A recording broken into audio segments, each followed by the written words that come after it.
na data de hoje, iniciarmos, não é, o assunto relativo ao descumprimento da obrigação, também tecnicamente conhecido como inadimplemento das obrigações, ou seja, a obrigação não cumprida, em não sendo cumprida, não é? Quais são as consequências que ela produz, quais são as consequências que daí advêm, e precisamos, então, estudar toda esta modalidade das obrigações, que converge, não é? Muito embora esteja aqui na parte especial relativa às obrigações, ela remete uma lembrança ou uma suscitação do conteúdo da parte geral, mais precisamente artigos 186, 187, 188 da parte geral da Lei Civil, e ainda na parte especial o artigo 927, não é? Que, na verdade, está no capítulo atinente à responsabilidade civil. Em suma, ou resumidamente, não é? Quando uma obrigação resulta não cumprida, não é? E aí, evidentemente, vai se aferir, ou deverá ser aferida a razão que levou ao descumprimento desta obrigação, se efetivamente ele se materializa, se efetivamente ele se reveste dos requisitos próprios que estão traçados normalmente no artigo 186, numa abrangência, não é? E na abrangência do 186, 187, com as variáveis do 188, que nós teremos a oportunidade de verificar juntamente com os senhores, e, finalmente, não é, a conclusão. A obrigação resultou descumprida, né? Descumprida com escusa, ou seja, com fundamento para não resultar ou não gerar responsabilidade civil, ou ela foi descumprida de uma forma que a responsabilidade civil advém imediatamente, porque neste caso houve, né, digamos aí, houve uma predisposição do devedor em não cumprir a obrigação que lhe cabe, ou não cumprir a obrigação na forma, no tempo, da maneira como ele a tratou, né? Então, é claro, como os senhores já tiveram a oportunidade de estudar na parte geral, existem alguns motivos que excluem a culpa, e esses motivos que excluem a culpa, ou podem excluir a culpa, evidentemente também excluem a responsabilidade civil, mesmo no que diz respeito ao trato jurídico obrigacional, às relações jurídicas obrigacionais. Se existe um motivo fundado para que o devedor não cumpra ou não tenha cumprido a obrigação, evidentemente, a responsabilidade civil, neste caso, inexistirá. E por esta razão, então é por esta razão que nós estudamos em conjunto, inadimplemento das obrigações, as razões que levam a isto e que podem caracterizar esse não cumprimento da obrigação, ou descumprimento daquilo que representa, não é, o objeto obrigacional. E, obviamente, a partir daí, os senhores todos sabem que já aprendemos isto, inclusive na teoria geral das obrigações, que quando não há o cumprimento da obrigação da forma e no tempo em que ela foi ajustada, não é? O que acontece efetivamente, não é? Então, nós temos aí a imposição àquele que descumpre, seja o credor, seja o devedor, não é?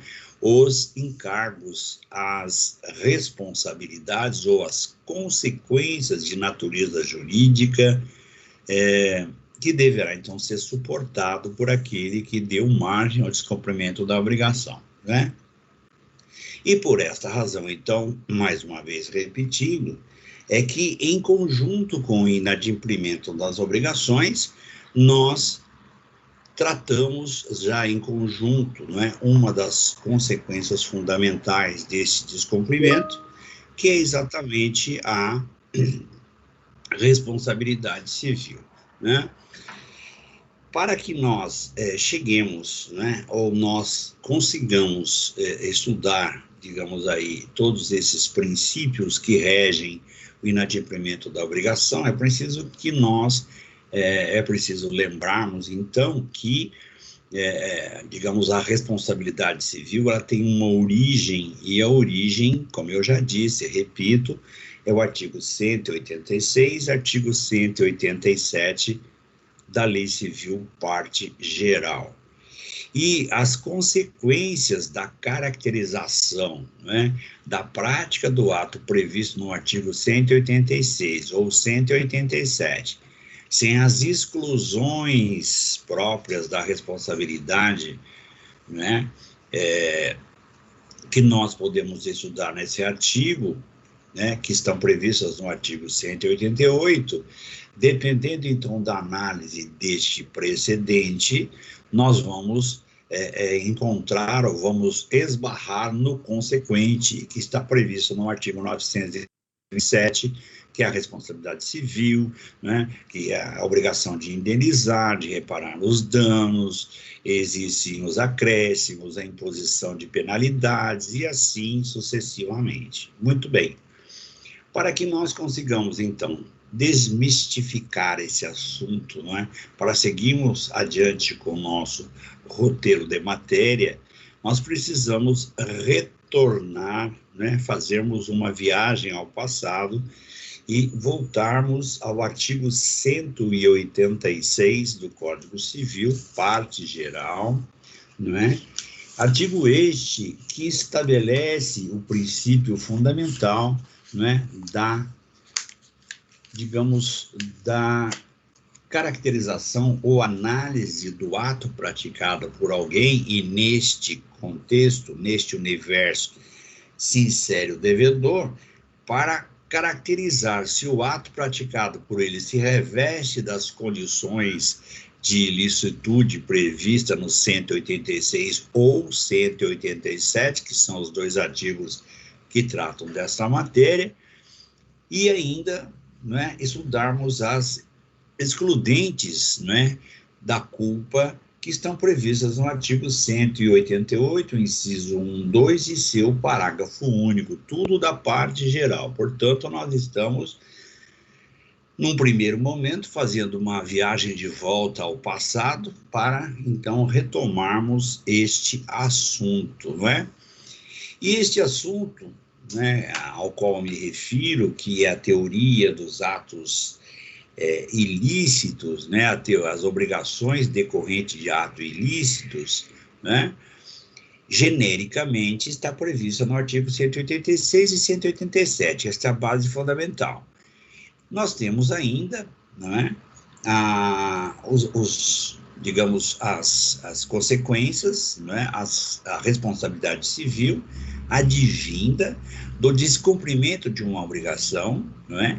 Que não é, em princípio, ilícito, portanto, não é um ato ilícito, mas sim um ato lícito, e a partir do momento que aquele devedor ou credor, ou seja, a parte que está vinculada à relação jurídica obrigacional, não a cumpre, é evidente que o seu ato há de ser caracterizado, há de ser entendido, há de ser tratado, há de ser rotulado como também fonte, não é, ou da responsabilidade civil.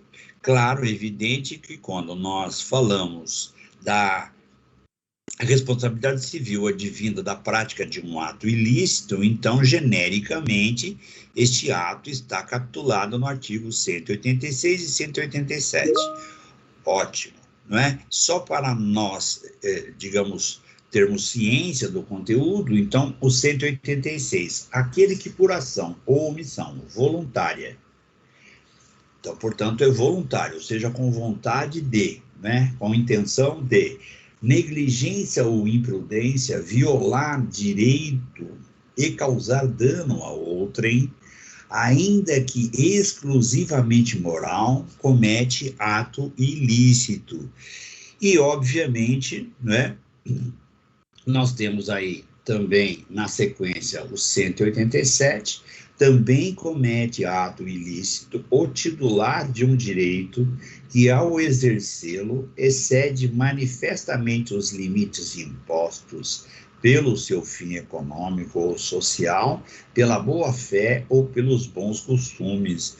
Então, veja que nós praticamos ilícito civil quando voluntariamente, quando intencionalmente, né, que é de maneira direta ou indireta, já vamos tratar desse assunto, nós praticamos um ato que leva a uma consequência, e esta consequência é danosa. E ela pode ser danosa porque causa à pessoa, né, um dano de natureza material, ou porque este ato evita que alguém deixe de ter ou seja impedido de oferir um resultado benéfico a si, que é o chamado lucro cessante, né? O primeiro dano de natureza, digamos, de prejuízo, no sentido lato da expressão, é o chamado dano emergente. Não é? Aquilo que razoavelmente deixou-se de ganhar é o lucro cessante. E, obviamente, aqueles atos que produzem dor, produzem, digamos, preocupação, desconforto, não é? Que produzem, portanto, não ataca diretamente o aspecto patrimonial, mas interfere, não é? Fere um conjunto, não é, de situações que todos nós adoramos experimentar. Né? Não são todos, evidentemente, não todos são todos os atos que se traduzem num dano de natureza moral, mas, não é, grande parte dos acontecimentos que tiram-nos do lugar comum, quer dizer, nos causa preocupação, nos causa dor, faz com que percamos o sono, e assim sucessivamente. Tudo isto faz parte, então, da moralidade. Então, já deu para perceber que a moral aqui não tem um sentido estrito, mas sim tem um sentido amplo, né? Então, a moralidade aqui tem um sentido mais abrangente, né? Ou seja, tudo aquilo que nós ou tudo aquilo ao qual nós temos direito, não é?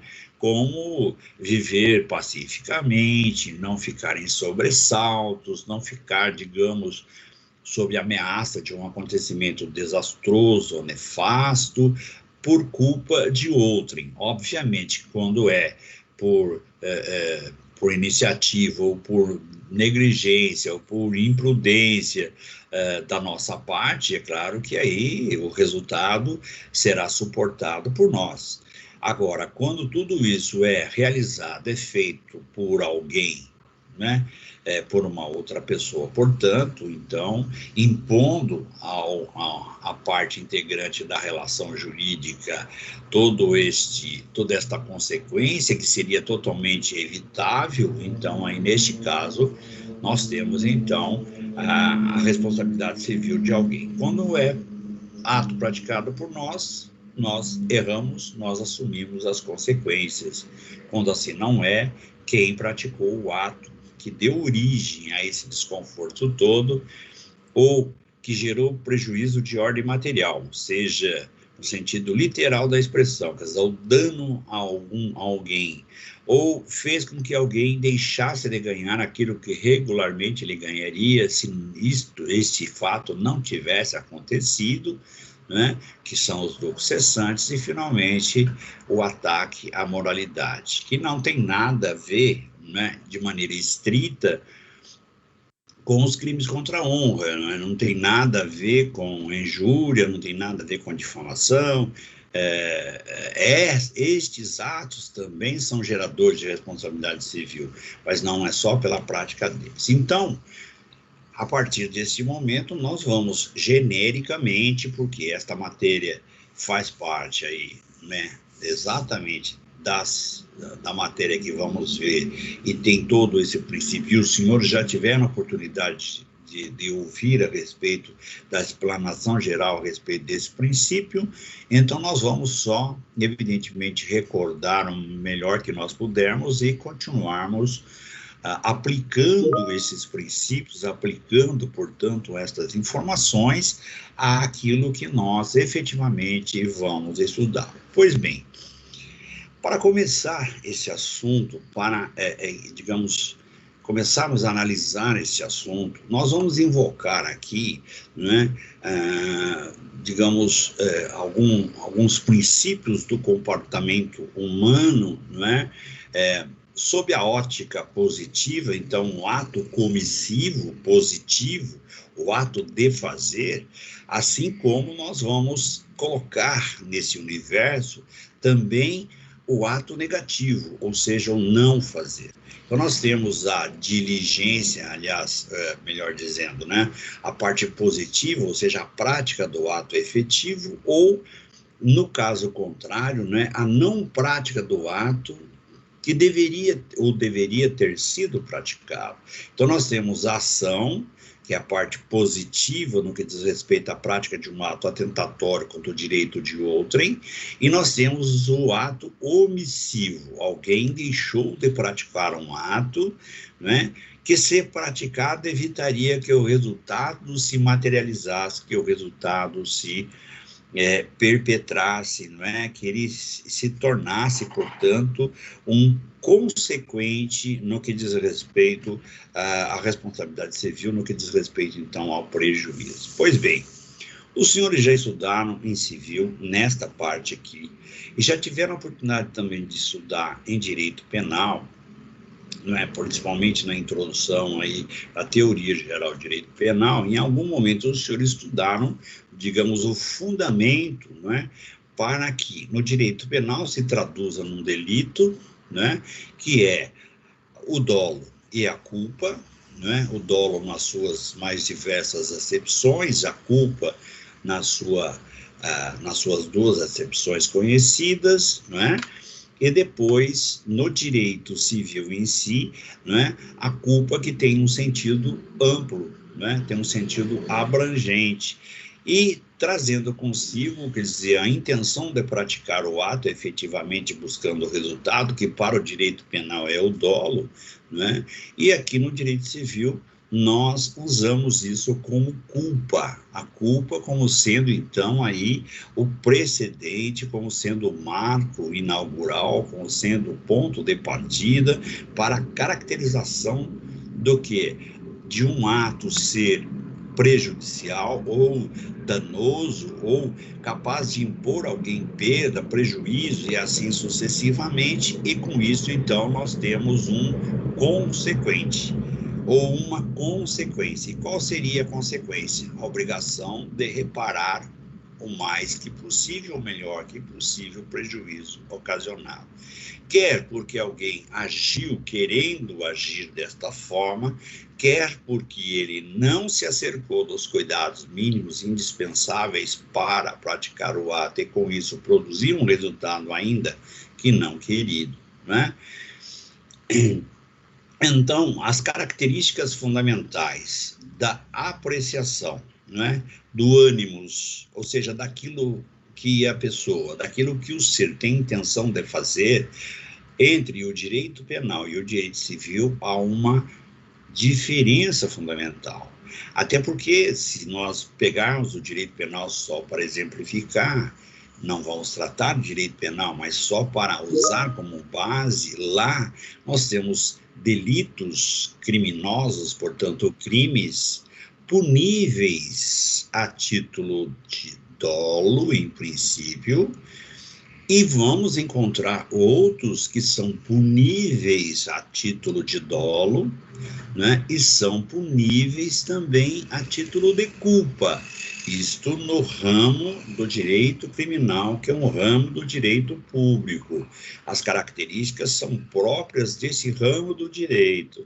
Eu estou usando aqui como parâmetro só para que os senhores se lembrem e talvez fique um pouco mais acessível a informação, mais fácil de digerir a informação. Não sei se é verdade ou não, é uma tentativa apenas, não é?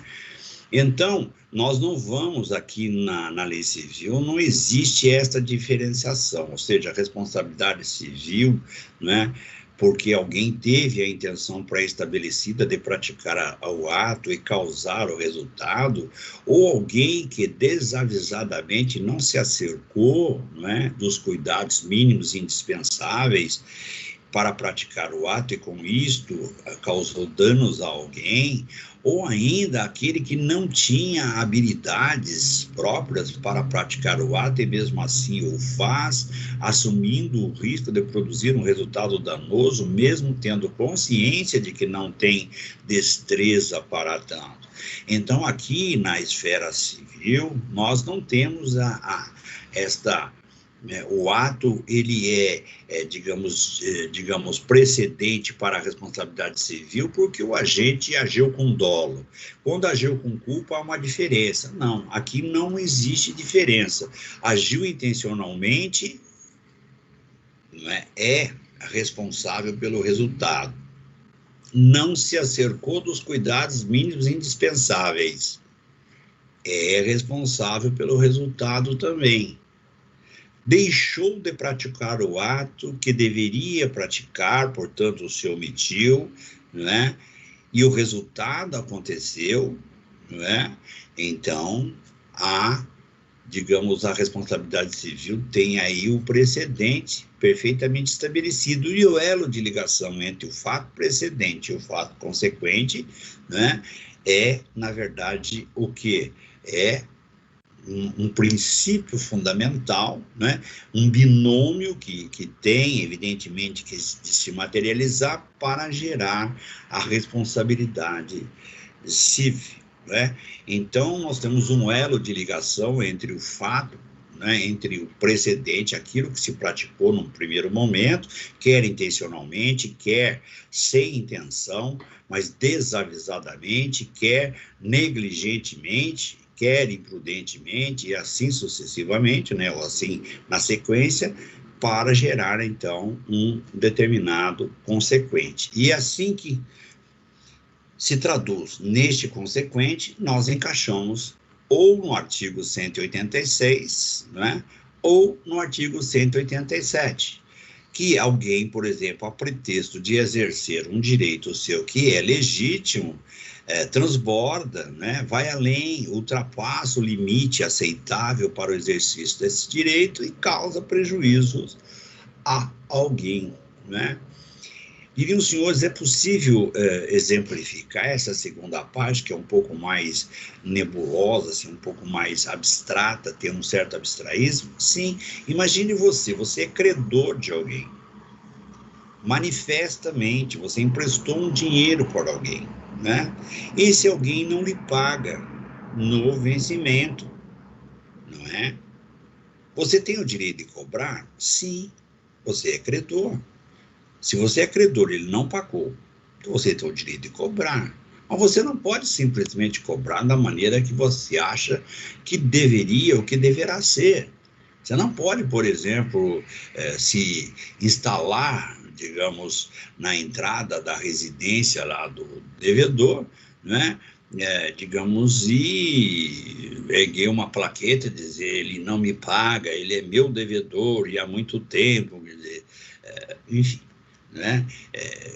Você está exercendo um direito seu, sim, mas está transbordando do exercício regular desse direito, sim.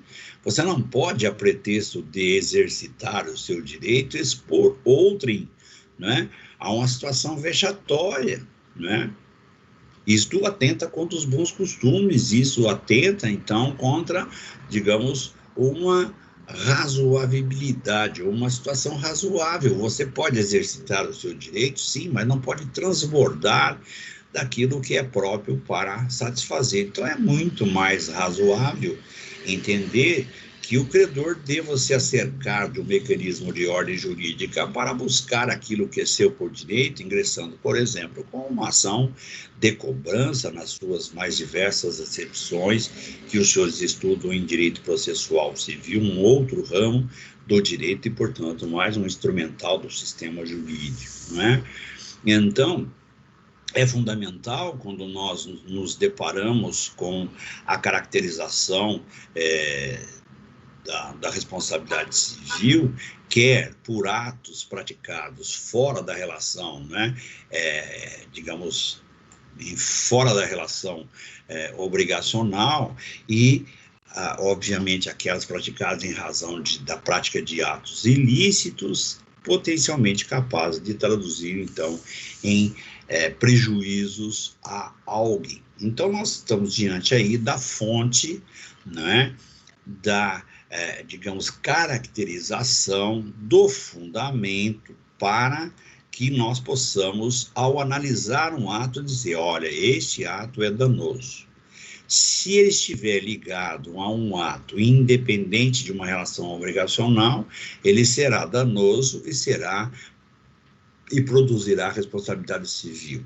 Se ele está ligado a uma relação jurídica obrigacional, a obrigação não foi cumprida da forma ajustada, também potencialmente ele é capaz de gerar consequências, e a consequência, na verdade, advirão, né, do descumprimento da relação jurídica obrigacional. Em síntese, nós temos o seguinte: a culpa, né, o pressuposto fundamental para gerar responsabilidade civil em relações que não estão estabelecidas juridicamente, quer por escrito, quer, digamos, verbalmente, né? Então, a culpa tem genericamente uma classificação para ela, chama-se culpa aquiliana. Culpa aquiliana, uma culpa gerada, né, pela prática de um ato que não decorre de um negócio jurídico pré-estabelecido. Não é exatamente uma relação jurídica obrigacional pré-estabelecida, estabelecida entre duas ou mais pessoas, mas sim alguém praticou um ato que gerou, digamos, uma consequência de ordem patrimonial, não está atrelada a uma relação jurídica obrigacional, mas gerou consequência, então nós temos aí a aferição. Nós vamos examinar, então, o ponto de partida deste ato humano, deste comportamento humano, e para aferirmos, então, se existe culpa. Houve intenção de fazer isso? Houve falta de cuidado, de zelo, de prudência para realizar o ato? Se a resposta for sim, nós estamos diante de uma culpa aquiliana. E essa culpa aquiliana, que vem lá dos remotos tempos do direito romano, época em que as leis, elas homenageavam, né, digamos, aqueles que tiveram a iniciativa em criar a norma, em criar a lei, gerando, digamos, consequências no cenário jurídico. Então, na época romana, era costume, né, se homenagear o autor intelectual desta medida, né? Então, nós temos aí várias leis da época romana com, digamos, homenageando, melhor dizendo, o patronímico daquele que teve a ideia, ou seja, o nome, o prenome, enfim, daquele que teve a ideia de, digamos, sugerir tais medidas. Então, nós temos, por exemplo, medidas, inclusive, ações com nomes de pessoas. Então, nós temos, por exemplo, no direito civil, ação revocatória, né? Ou pauliana. Por que pauliana? Porque a ideia, né, quem teve a ideia de criar esse mecanismo de proteção ao credor, porque, digamos, esta ação, esta medida judicial, ela visa, não é, ou ela é destinada ao credor que se viu fraudado pelo seu devedor. Então, nós temos aí ação revocatória ou pauliana em homenagem a Paulus, não é? Um jurista romano, assim como a aquiliana Aquiles, um jurista romano, estudioso de direito romano também, que teve a iniciativa, então, de criar essas normas. Então, claro que é uma citação apenas histórica, nós não vamos enveredar por este caminho a esta altura do nosso curso, evidentemente, né? Mas é só para os senhores terem uma ideia, porque fala culpa aquiliana, por que aquiliana, não é?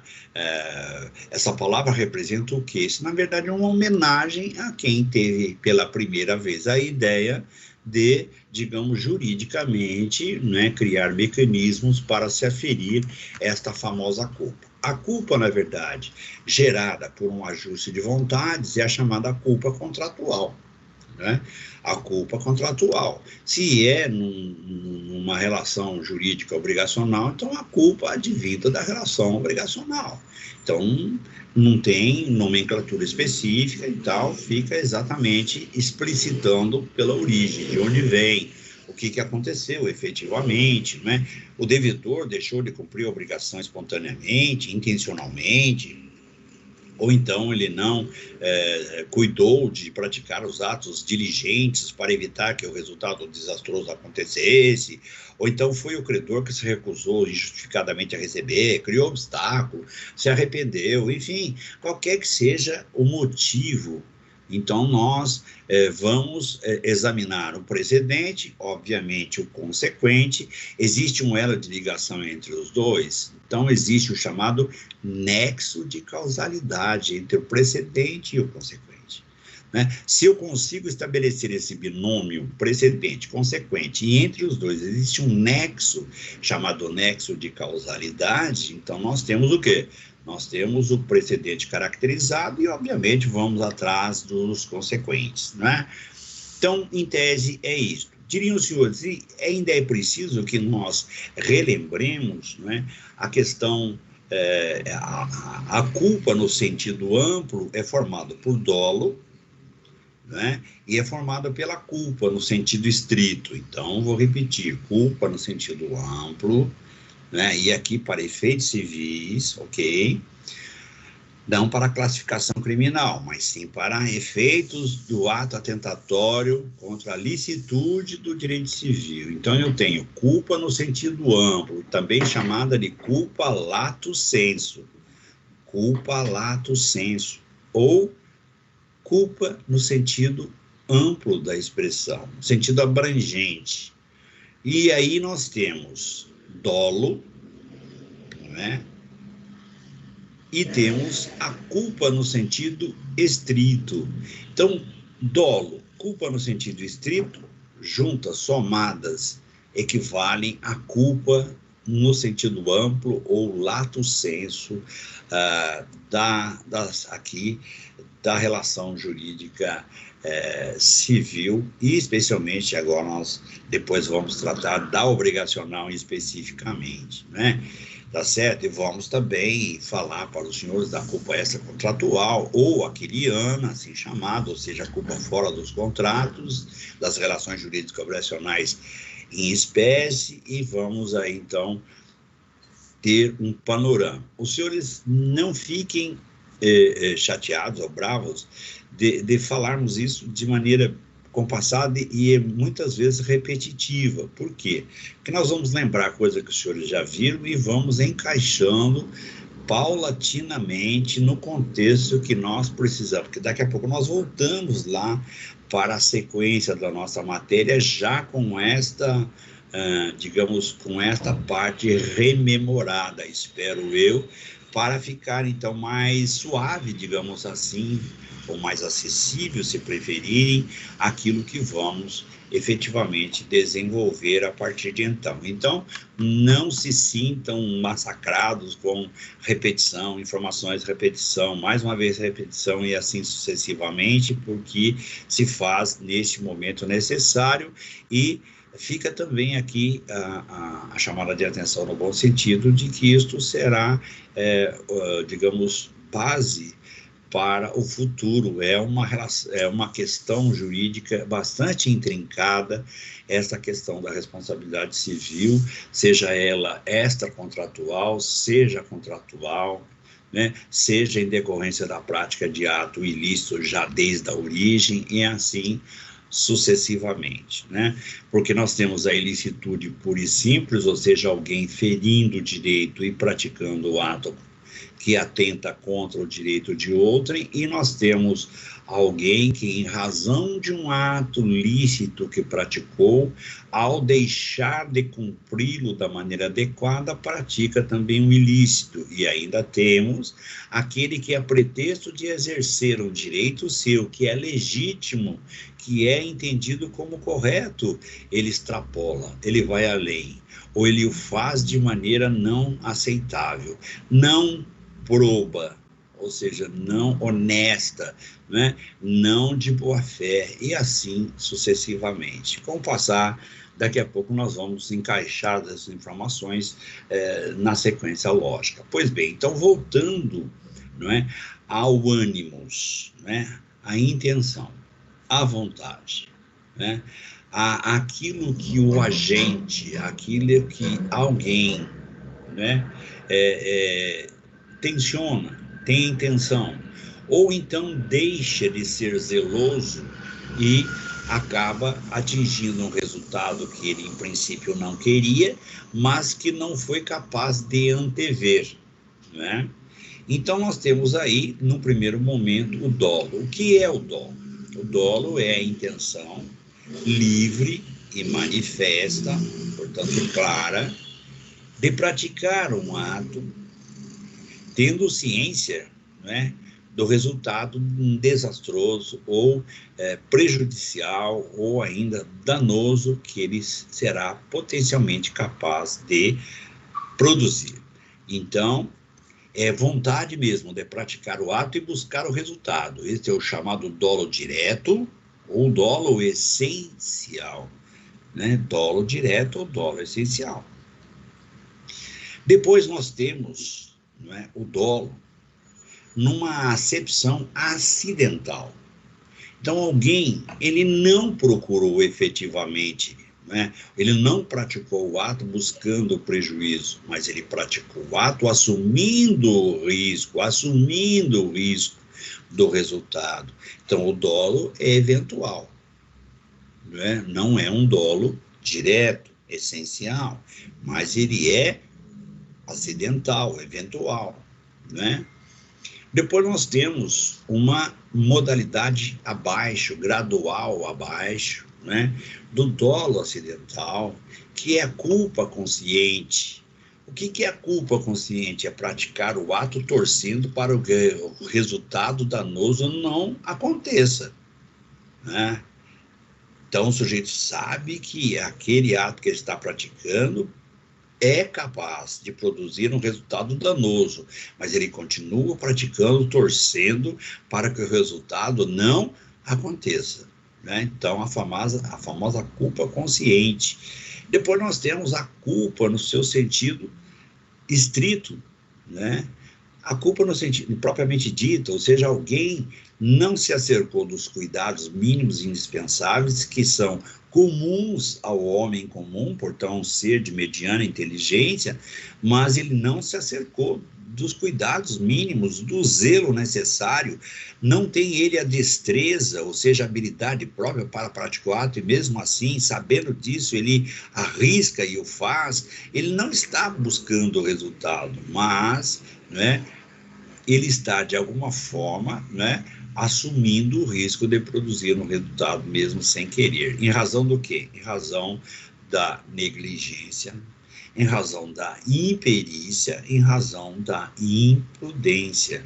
Atualmente, o termo imprudência foi, aliás, a imperícia, né, ela foi encampada pela imprudência. Então, nós temos, na verdade, apenas, então, somente aí os dois requisitos fundamentais para a caracterização da culpa. Diriam os senhores, e o que eu faço com esta informação? Pois é, guardem a informação, como se diz aí na gíria, reservem a informação, porque nós vamos necessitar deste embasamento para estudarmos o inadimplemento das obrigações, que é a matéria própria nossa. Essa aqui é matéria do primeiro digamos, do primeiro ano do curso, os senhores tiveram a oportunidade de estudar isso. Pois muito bem, já falei, agora repito, o 187 é mais uma fonte, não é, da responsabilidade civil, da caracterização da culpa,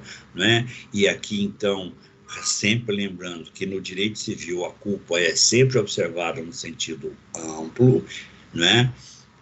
Seja ela, né, efetivamente dolo, seja ela dolo essencial, seja acidental, seja culpa consciente, seja culpa no sentido estrito, tudo isso, para efeitos civis, né, é a culpa no seu sentido mais amplo, portanto. E o titular de um direito, que a pretexto de exercê-lo, exacerba, vai além, né, lança a mão de atos que são atentatórios, né, ao direito, que é de titularidade sua, e que a pretexto de exercer esse direito, ele transborda, ele vai além, ele lança a mão de uma série de artifícios que são condenados pelo direito, então ele também pratica um ilícito, vai responder, ainda que ele consiga atingir digamos, o seu objetivo, que é ver, digamos, a obrigação cumprida, ele responderá pelos prejuízos ocasionados, ainda que seja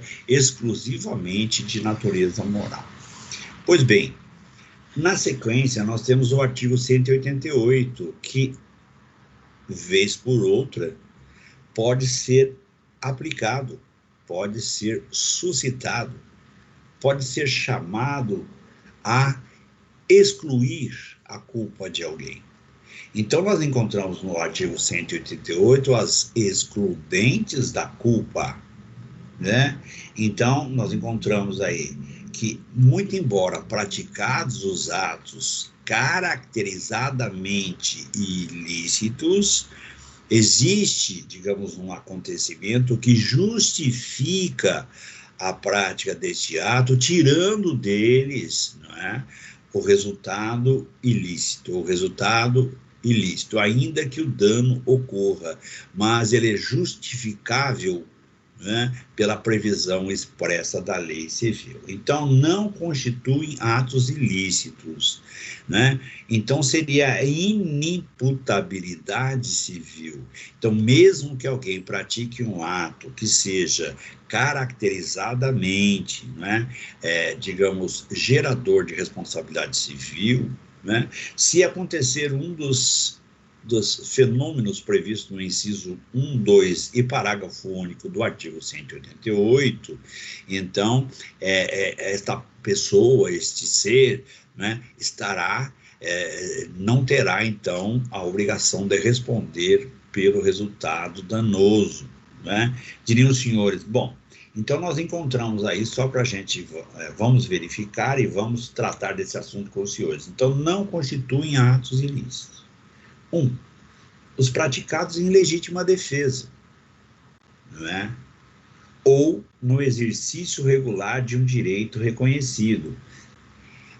No entanto, apesar da redação do inciso 1, é preciso nós fazermos as ressalvas, né? Os praticados em legítima defesa. Em legítima defesa inclui pessoa e inclui patrimônio. Então, a legítima defesa da esfera civil, danos à pessoa e danos ao patrimônio. Então, se você agride alguém, se você ofende alguém, se você causa dano a alguém, mas para se defender ou para defender o seu patrimônio, quando se defender aqui, é defender a você, especialmente, a pessoas da sua família, a pessoas de suas relações próximas, né? Então, essa legítima defesa é mais abrangente, não é isso? Então, nós estamos falando da esfera civil, né? Então, o que acontece? Se o ato é praticado, é potencialmente capaz de produzir prejuízo, melhor dizendo. Todavia, né, existe uma justificativa para que ele tivesse sido praticado e quem o fez não exagerou, não exacerbou, não foi além, não ultrapassou o mínimo indispensável para se defender, para legitimar a sua defesa, quer pessoal, quer patrimonial, quer de pessoas da sua família, quer de amigos ou de uma outra pessoa, seja lá como for, né? Então nós temos o quê? Nós temos uma excludente, né, da responsabilidade civil, uma excludente da culpa no seu sentido amplo. Então, muito embora o fato aconteceu, o evento danoso se caracterizou, mas não existe o precedente. O precedente está excluído, está justificado, né?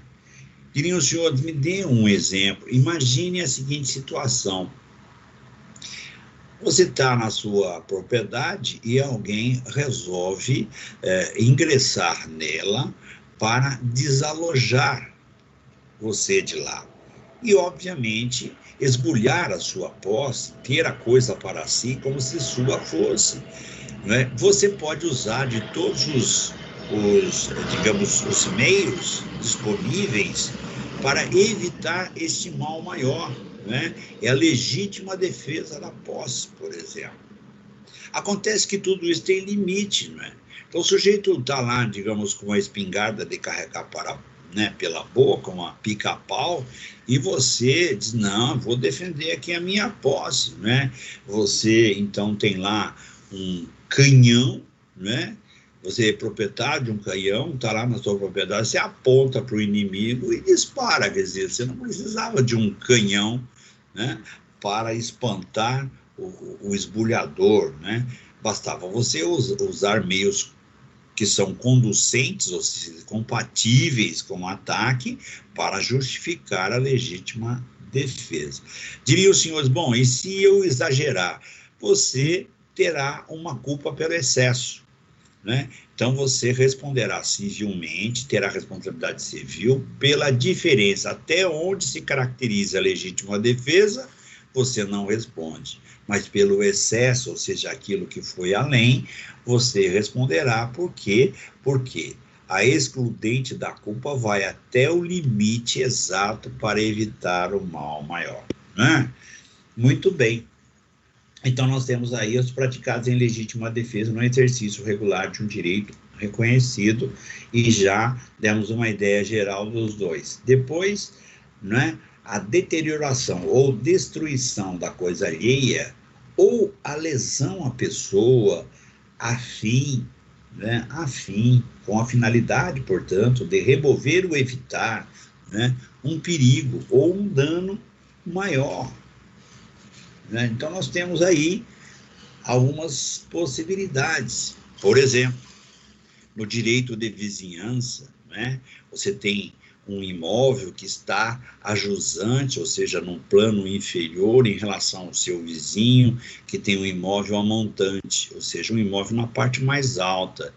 Na linha divisória entre o vizinho, que está na parte mais alta, e o seu imóvel, e a sua propriedade, que está na parte mais baixa, entre os dois existe um muro divisório. Este muro divisório, como não poderia ser diferente, foi construído, foi edificado, tendo como base, não é?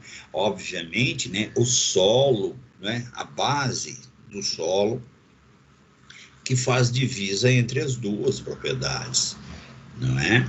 Então, o muro está lá já há um bom tempo, né? Foi construído da maneira tecnicamente adequada, né? Então, nós,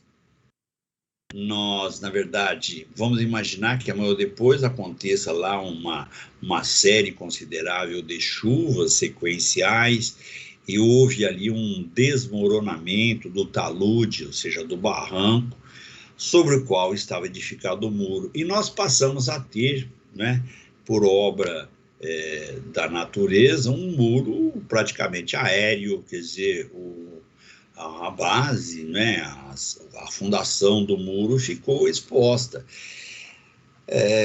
Esta situação, evidentemente, precisa ser resolvida imediatamente, porque se a chuva continuar ou se o vento aumentar a velocidade, há um risco considerável deste muro, né, desabar, né? Aí diz assim, acabou de falar desmoronar, a terra desmorona. a natureza, né, a estrutura natural desmorona, a estrutura artificial, que é a edificação, desaba. Então, há um risco do muro desabar.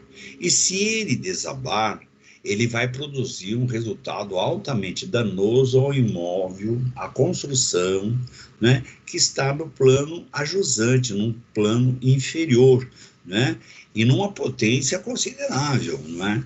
Então, o vizinho avisa lá o titular do muro, né? Vamos imaginar que esse muro seja da propriedade a montante, né? Poderia ser meio a meio, metade de um, metade do outro, um muro em condomínio, mas nesse caso especificamente, para caracterizar o exemplo, ele pertence ao terreno a montante. Ele diz lá ao vizinho, vem o vizinho, pelo amor de Deus, vamos tirar esse muro daí, né, vamos demolir esse muro antes que haja um incidente maior, ele cai aqui sobre a minha cabeça. E o vizinho diz, faremos isto logo mais. E esse logo mais fica logo mais, logo mais, logo mais, logo mais, marca registrada do latino em geral, não é só do brasileiro, mas do latino em geral, né? O sujeito diz, quer saber de uma coisa? Eu vou quebrar o muro do vizinho, vai lá, chama um pedreiro e destrói todo o muro. O cara diz, não, você vai responder pelo meu muro porque você destruiu a minha propriedade. Diz, não, nesse caso não vou responder. Por que não vai responder? Porque ele está destruindo a coisa para evitar um mal maior. Se isto ficar caracterizado em paridade, ou seja, não teria outra forma de evitar o resultado, é legítima defesa, né? Aliás, perdão, temos aí, não é legítima defesa, mas sim destruição da coisa alheia para evitar um mal maior. Portanto, é uma excludente da culpa no seu sentido amplo, em qualquer das modalidades que os juízes queiram analisar, né? Então, isto é a danificação da coisa alheia. É sempre o quê? Foco de ato ilícito e responsabilidade civil. É o dano, né? O dano civil, de natureza civil, responsabilidade civil. Neste caso, não é. E não é por quê? Porque é para afastar o mal maior, né? A legítima defesa, um Mário Luz perguntou, a legítima defesa tem paridade de arma? Não é exatamente a paridade de arma, é, na verdade, o efeito do ato praticado ser potencialmente capaz, não é? Ou ser suficiente para evitar uma maior, só isso. Não é? Quando eu dei o exemplo do canhão e a espingardinha, foi só para ficar caracterizado a disparidade, não é? Quer dizer, uma disparidade não da arma em si, mas sim da maneira ou da forma como se age, ou seja, da intenção em agir.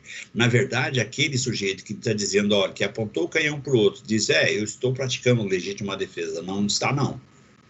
A vontade dele é fazer com que o outro desapareça do cenário, né, físico, porque há uma disparidade muito grande. Ele não precisa de tudo isso para evitar que, efetivamente, a posse resulta perdida. Foi só um exemplo. Então, a discussão a respeito do efeito técnico da paridade de armas, isso não está em cotejo e não faz parte, evidentemente, da nossa primeiro, que eu não conheço absolutamente nada de armas, né? Foi só uma citação grotesca para servir de exemplo. Eu gosto dos exemplos grotescos porque eles não saem da memória, né?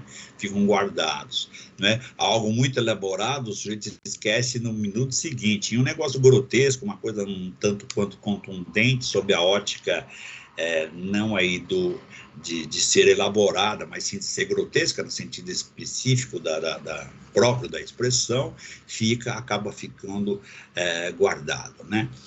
Uma outra questão que eu gostaria de discutir com você, cuidado com os exemplos, eu vou dar um exemplo aqui um tanto quanto estranho, não é? Mas ele aconteceu, foi um exemplo real, né?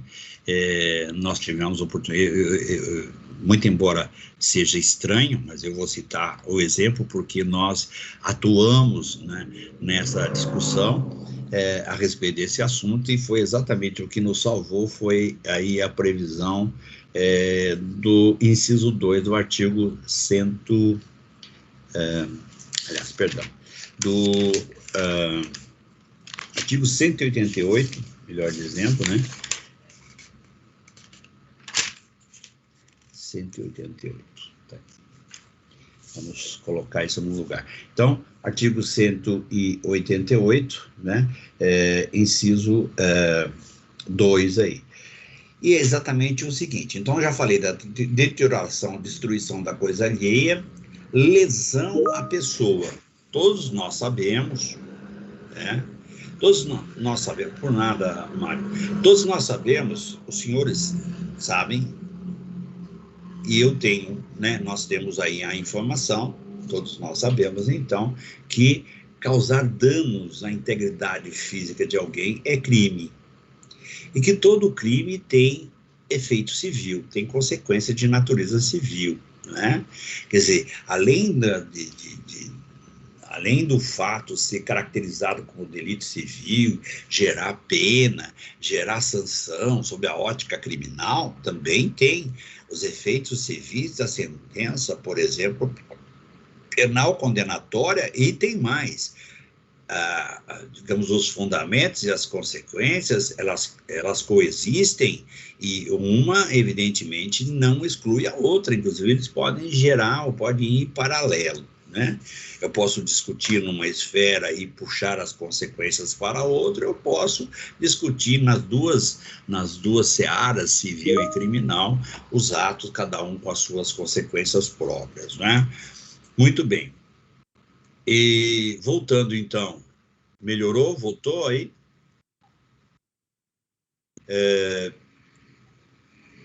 Muito bem, então, agora, seguindo em frente, todo mundo sabe que causar dano a alguém é delito criminal e é delito civil, né?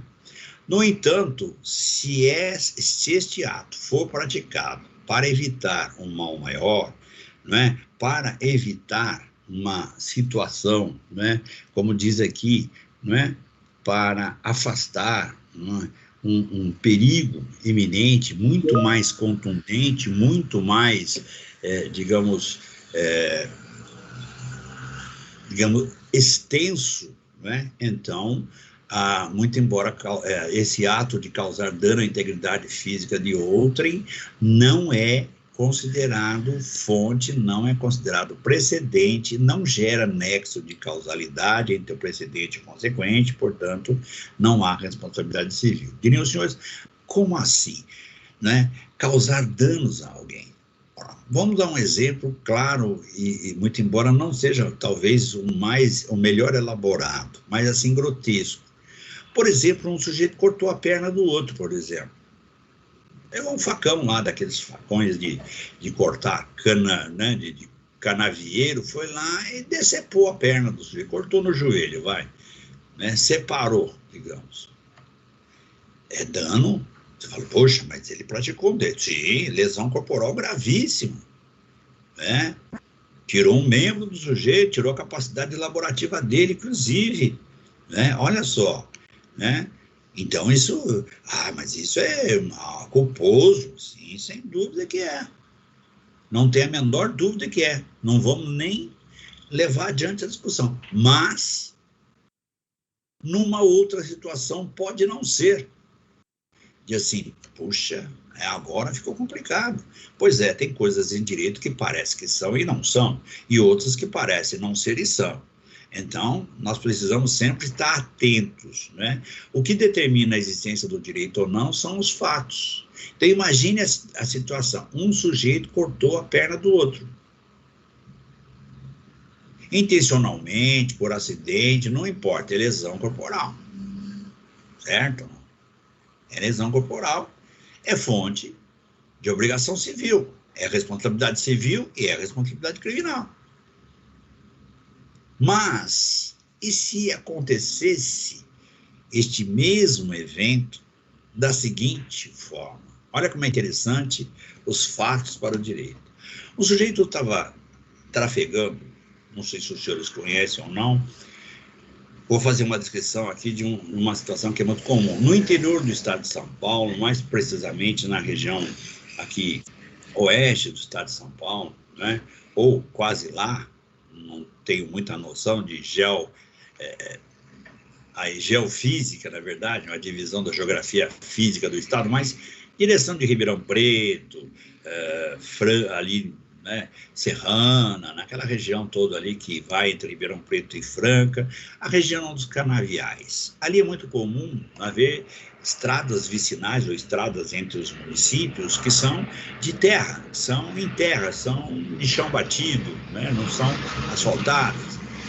E naquelas estradas trafegam os caminhões que transportam cana, os famosos bitrens, né?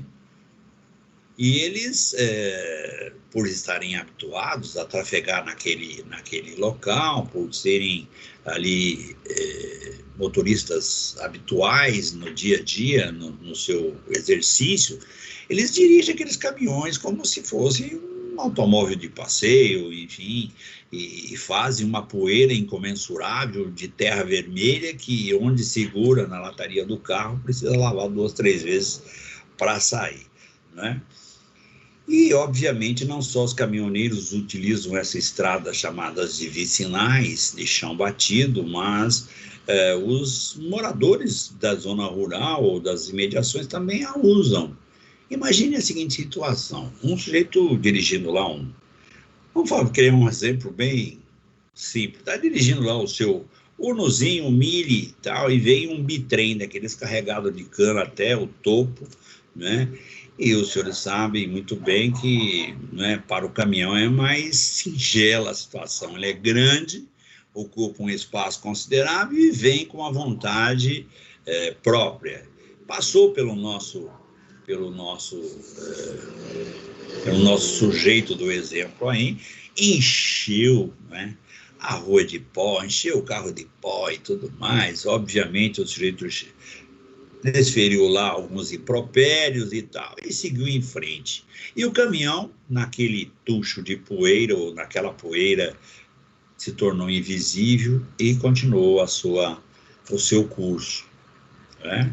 E numa das curvas da estrada, assim que o nosso motorista do Uno se aproxima, vê que a poeira desapareceu. Diz, olha, pela distância que eu venho trafegando atrás do caminhão, não era para a poeira ter desaparecido. Isto chamou a atenção dele. Diz, alguma coisa aconteceu, ele não viu mais o caminhão, nem a distância, e nem poeira, nem, digamos, aquele tucho de poeira que vinha acontecendo desapareceu. Disse, não, alguma coisa aconteceu. Parou para verificar, para matar a curiosidade. E eis que ele olha lá embaixo, o bitrem está, né, rodou ribanceira abaixo, está lá num regato, num riacho, lá no fundo do vale, né? Ele então resolve, como bom samaritano, e aliás, é obrigação também, ele resolve então descer até lá, arranjou uma forma de descer, desceu, e quando ele se aproxima do caminhão, viu, né, pôde presenciar que iniciava-se um incêndio, né? O veículo então ali, em razão do acidente, houve ali um princípio de incêndio e o fogo está começando a criar, digamos, criar força. E antes que isso aconteça, ele pula na boleia do caminhão, ingressa na cabine, tenta tirar o motorista que está preso na ferragem, né?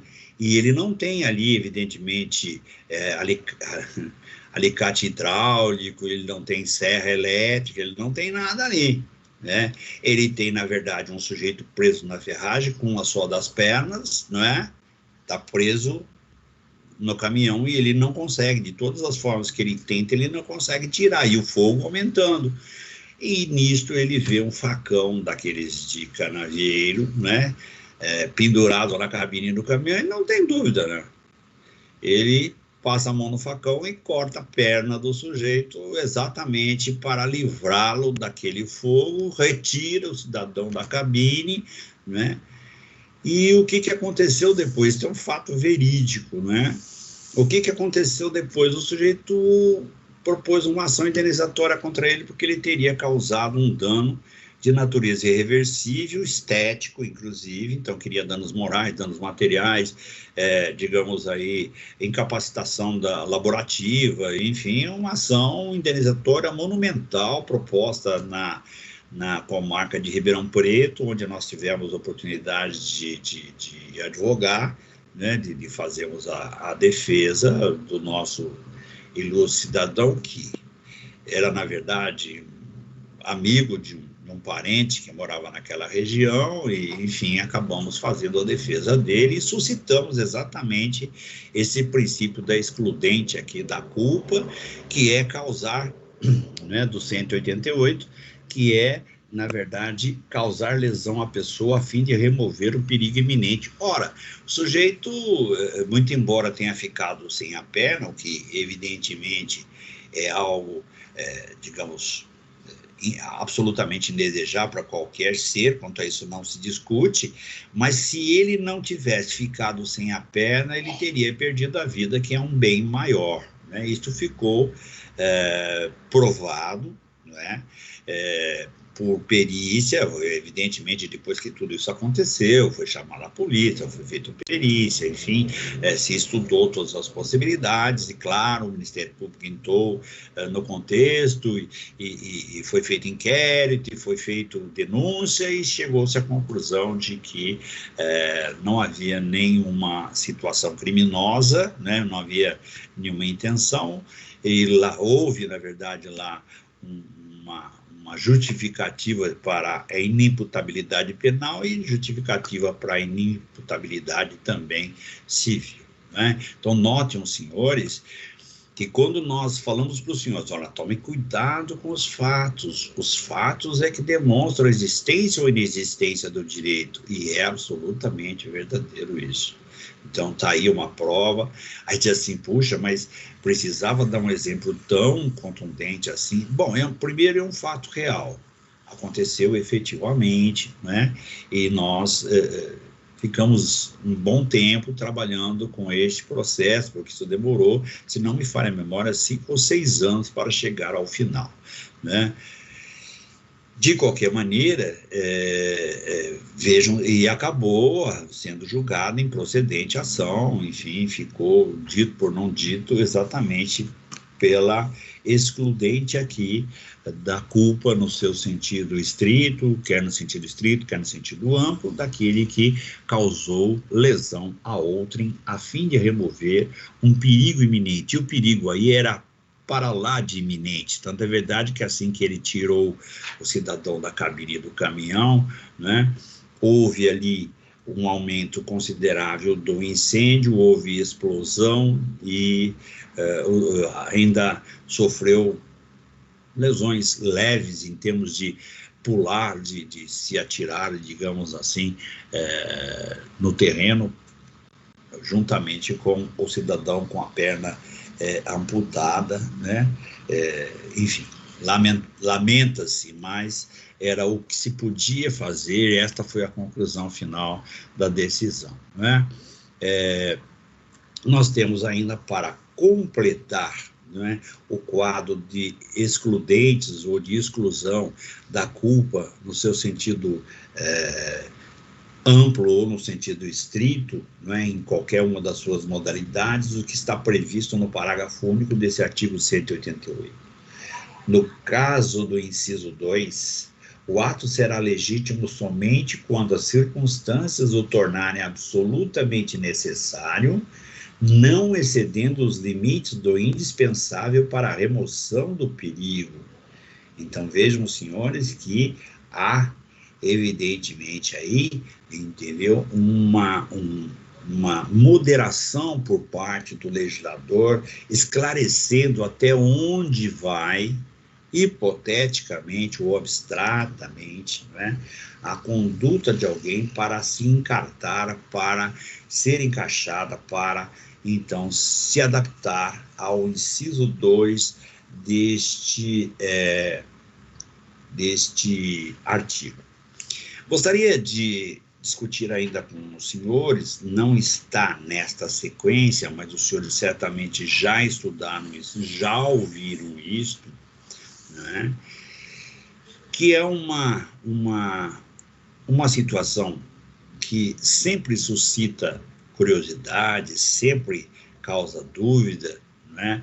Eu gostaria de complementar esse assunto, depois nós vamos voltar ao inadimplemento na acepção estrita do termo, lá com a continuidade da nossa matéria, nós vamos precisar dessa situação toda, Mas eu gostaria de ainda lembrar, os senhores certamente já ouviram, já estudaram, dois acontecimentos de natureza, ou decorrentes da natureza, que justificam também, né, que explicam também, que também retiram a culpa. E eles são utilizados muitas vezes, né, de maneira equivocada, né? Às vezes são o que parecem ser e às vezes não são. Eu estou falando do quê? Estou falando da força maior e estou falando do caso fortuito.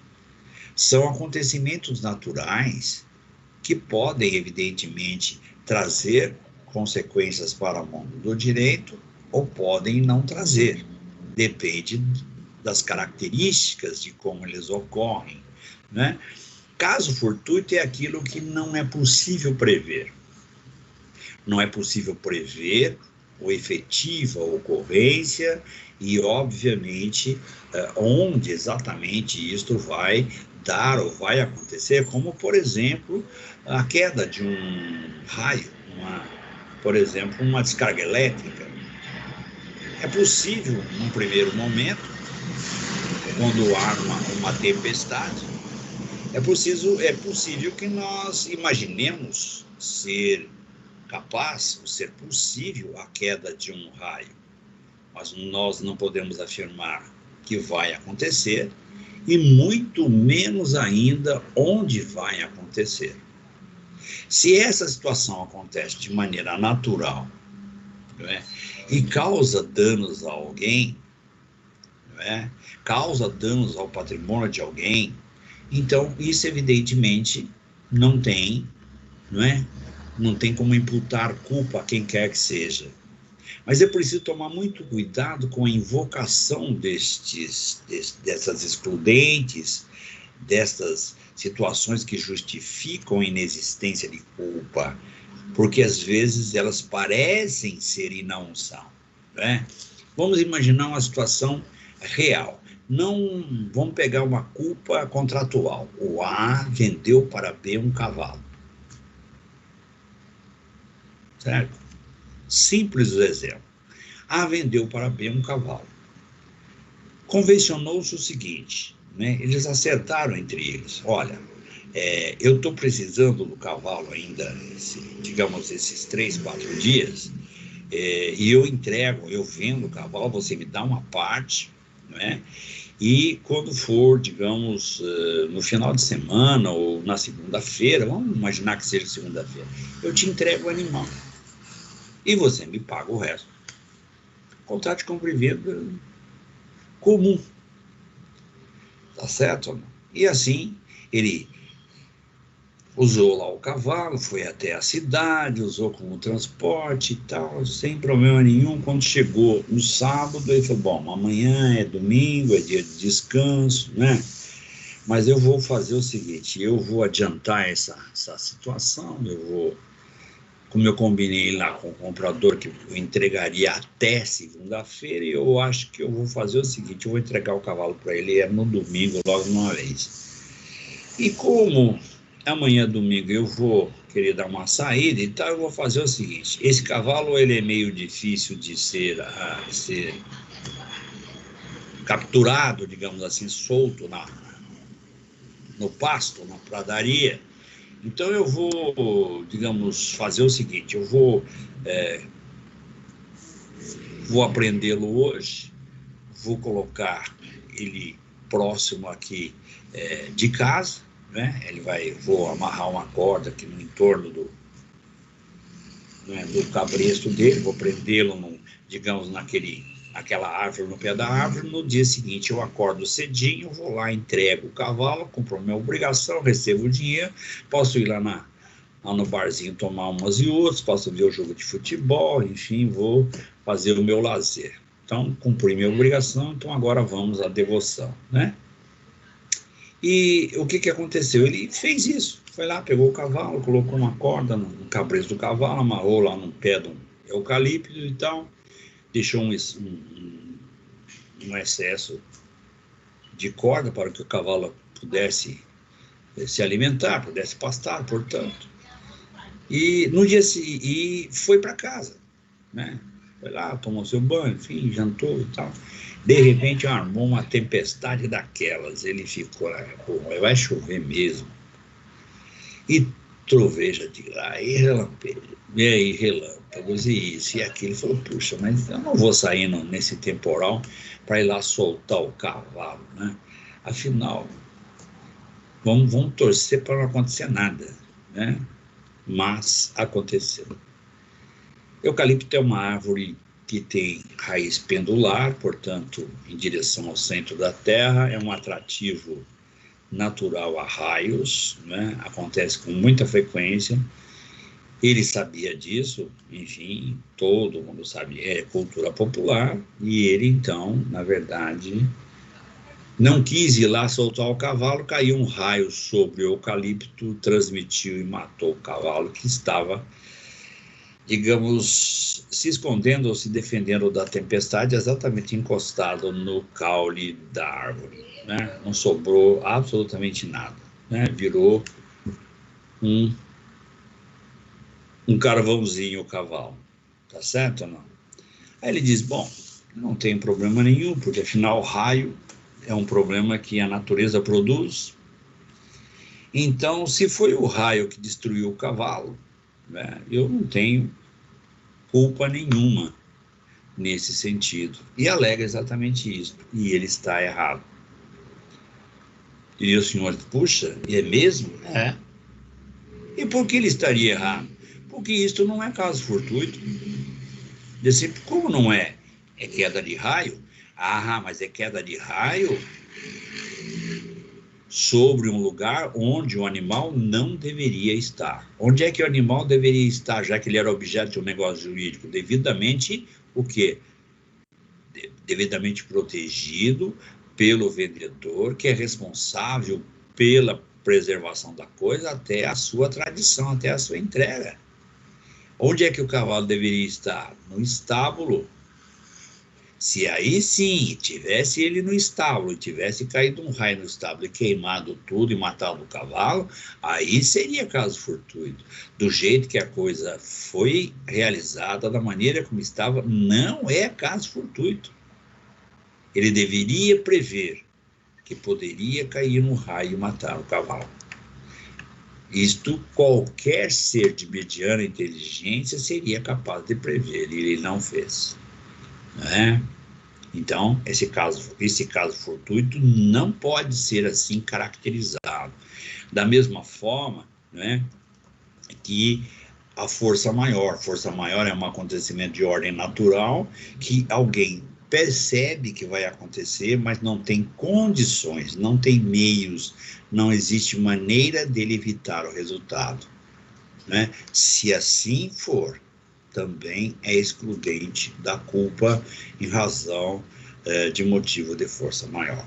Então, notem os senhores que, muito embora não se encarte aí no artigo 188, se é teoria geral né, que foge, e é previsto no Código Civil inteiro a ocorrência de caso fortuito e força maior, excluindo determinada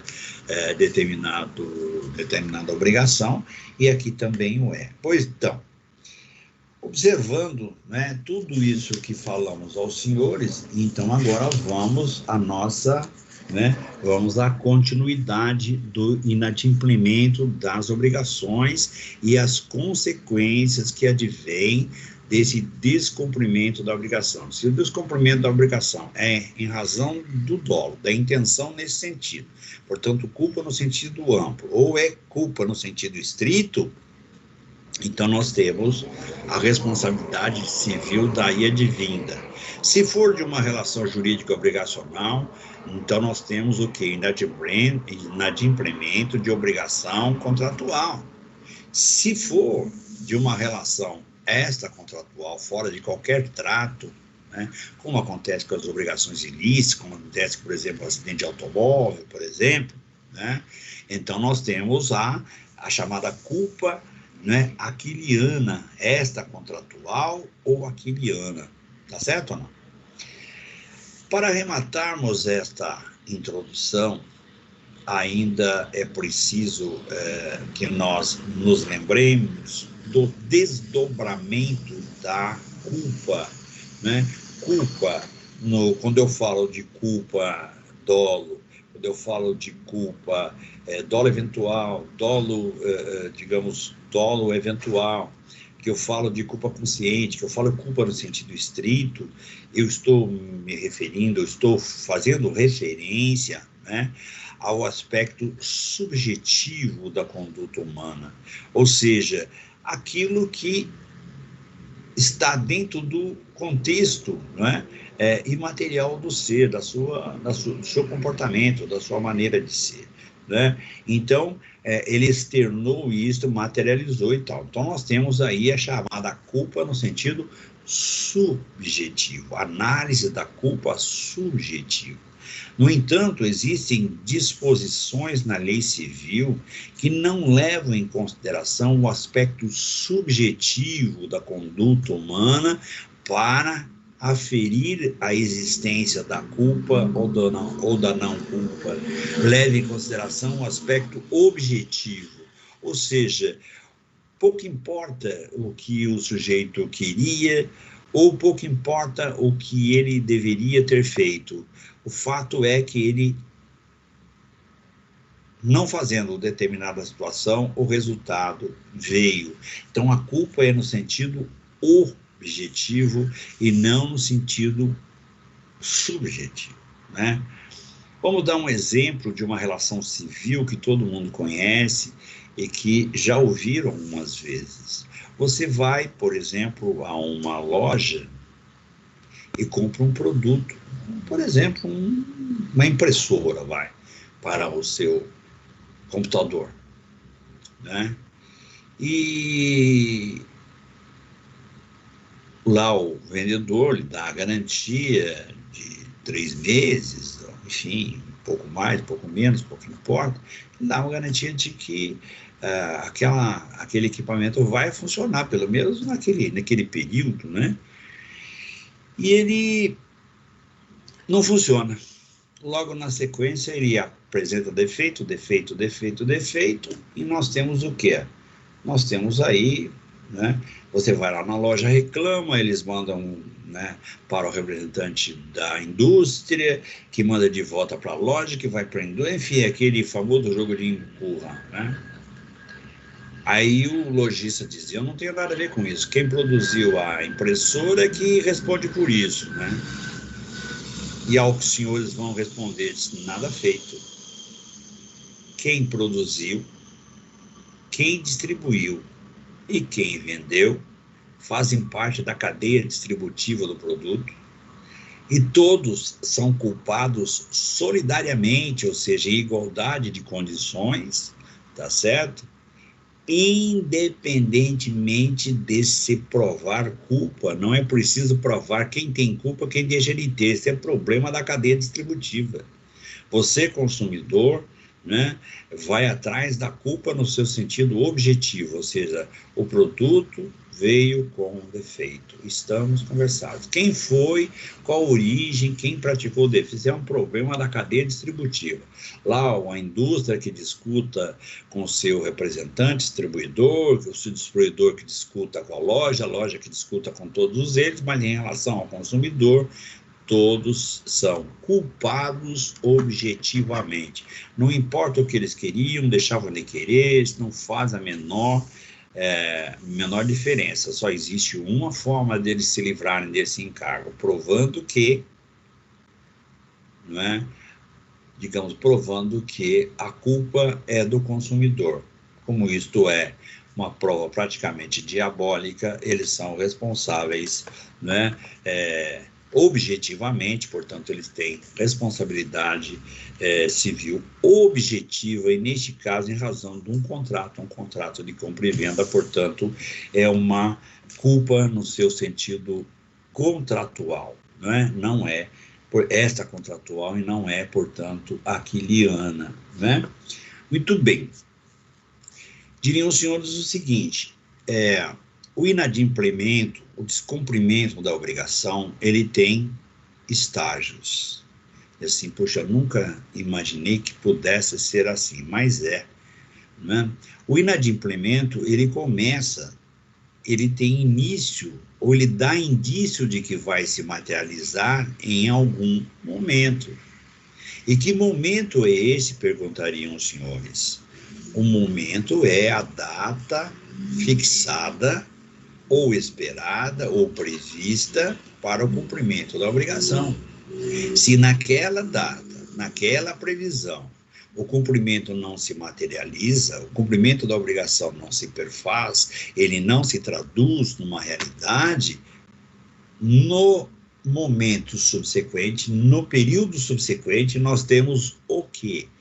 Nós temos a obrigação atrasada no que diz respeito ao seu cumprimento, né?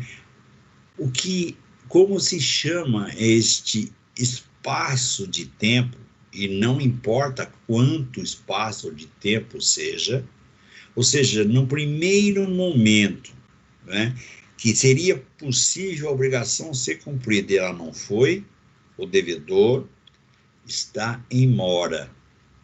Então, mora solvente, mora em cumprir a obrigação. Diria os senhores, se porventura o devedor se dispusesse a cumprir a obrigação e fosse o credor a criar obstáculo, então nós teríamos de novo mora, só que agora mora acipiente com 2 Cs, acipiente, 2 C, A, né? Cipiente. Portanto, nós temos 2 Cs nessa palavra, mora em receber. Então, aí a mora seria por parte do credor. Então, é possível, numa relação jurídica obrigacional, haver inadimplemento, né, por obstáculo criado pelo credor, num percentual bem menor, né, e atrasa no cumprimento da obrigação por iniciativa, por ato praticado pelo devedor, que, convenhamos, é o percentual preponderante, é o percentual muito maior. Então, nós temos, nesse momento, a caracterização da mora, quer por parte do credor, quer por parte do devedor. Se a iniciativa em criar obstáculos para não ver a obrigação cumprida for do credor, a mora é do credor, portanto, a mora chamada acipiente. Se a mora for por parte do devedor, então é mora solvente, né? Demora em pagar, ok? Isto é automático nas obrigações, chamadas obrigações a termo. O que é uma obrigação a termo? Uma obrigação que tem data certa para cumprir. Tá certo? Não? Tem data certa para ser cumprida, quer seja ela pura, quer seja ela condicional. Condição é uma situação futura, que está ligada à obrigação.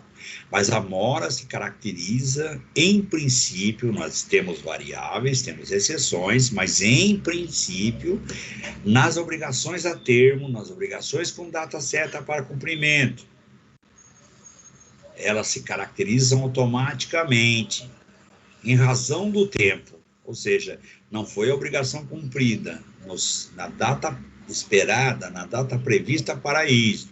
Se for por iniciativa do devedor, mora solvente. Se for por iniciativa do credor, mora acipiente.